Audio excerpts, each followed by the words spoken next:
Dear ladies and gentlemen, welcome back to the analysis of YOLENO TV. I hope you're well from wherever you're watching this channel. I'd like to start this session by appreciating you so much for making this channel grow. If you wish to support us, just subscribe to our channel and give this video a like. So, dear viewers, yesterday we did an analysis on the tour of William Ruto in the Mount Kenya, where we showcased how people were living while William Ruto was still giving his statement. There are other analysts or other YouTubers who made different videos on the issue that happened in Nyeri County. So as a result, I have another reaction to what happened, because Honorable CALEB AMISI, who is an Azimio Member of Parliament, came up with certain sensational claims, and he said that the people in Mount Kenya were warming up against William Ruto's rallies in the Mount Kenya region.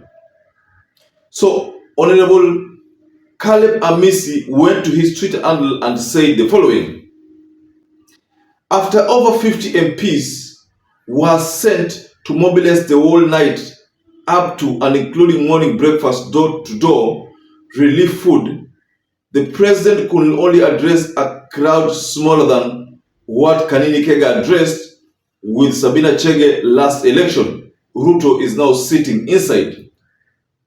You know, this tweet by Honorable CALEB AMISI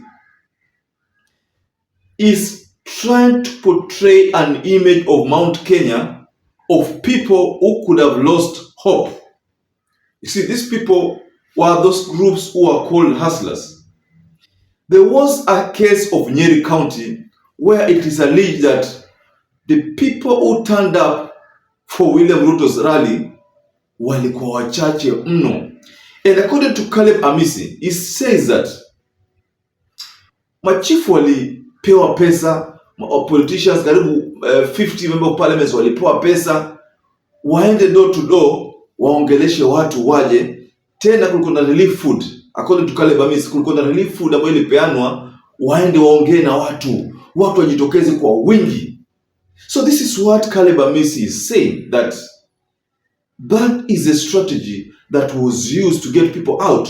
Because mind you, there was this case of people who left William Ruto's rally at the time when he was still giving out statements. So what CALEB AMISI is saying ni kwamba wale watu wali show up at one of William Ruto's rally ni kidogo if you compare to what Sabina Chege used to receive as the attendance those days back then when he was still in Azimio. She was still in Azimio last year. That the number of people who have showed up for William Ruto's rally and the number of people who showed up for Sabina Chege Kanini Kega's rally, that was last year, if you compare the two, then it is alleged according to CALEB AMISI kwamba wale ambao walikuja kwa William Ruto ni wachache mno. So what does that mean?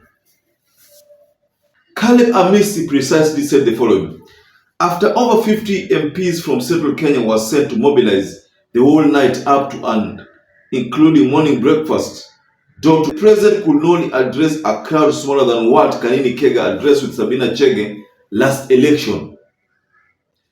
Metaphorically, CALEB AMISI argued that William Ruto is currently sitting inside a hot magma of the active Mount Kenya volcano that will soon erupt. Literally, AMISI is trying to allude that the hundreds of residents who attended William Ruto's rally today were not necessarily his diehards, because they might soon unleash political clouds against him. So this is like the case of someone sitting on a time bomb, something that will explode anytime.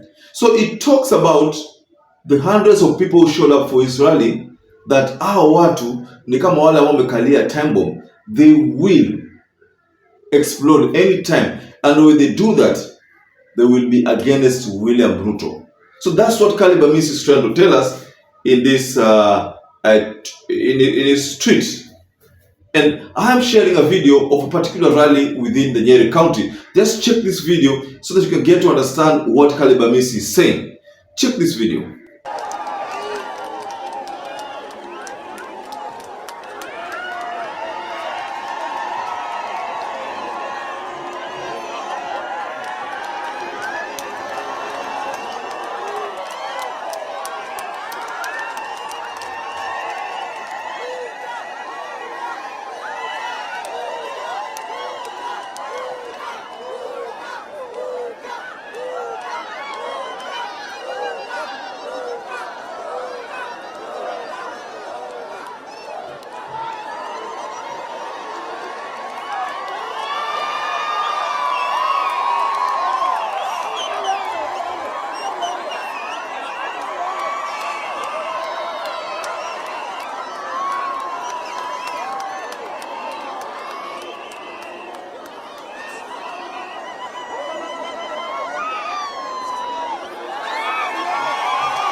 CALEB AMISI says Ruto is now sitting inside a hot magma of active Mount Kenya volcano that will soon erupt.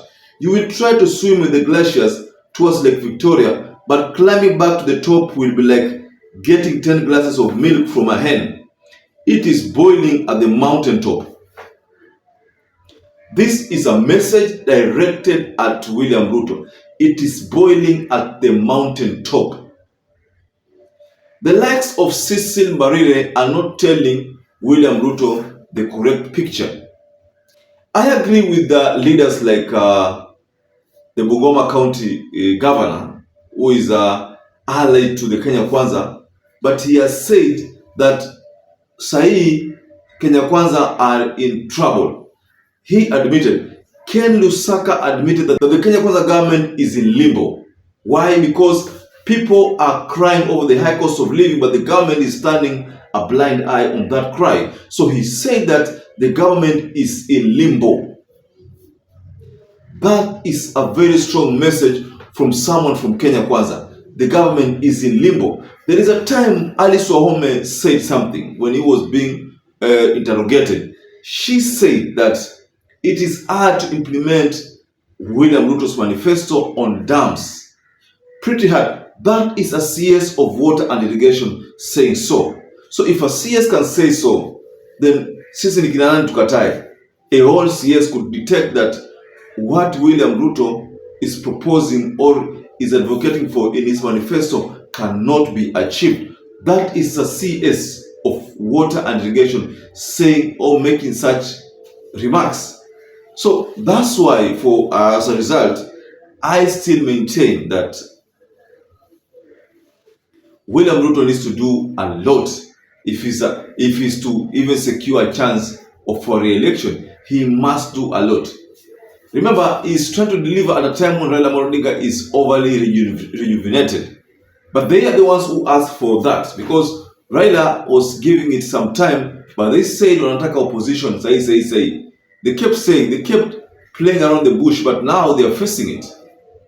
So Raila Odinga is doing exactly what he ought to have done in 2017. So ladies and gentlemen, can you tell us below the comment section there what you think about this issue? And once again, I'd like to urge you to stay safe and stay blessed until we catch up again in our next analysis.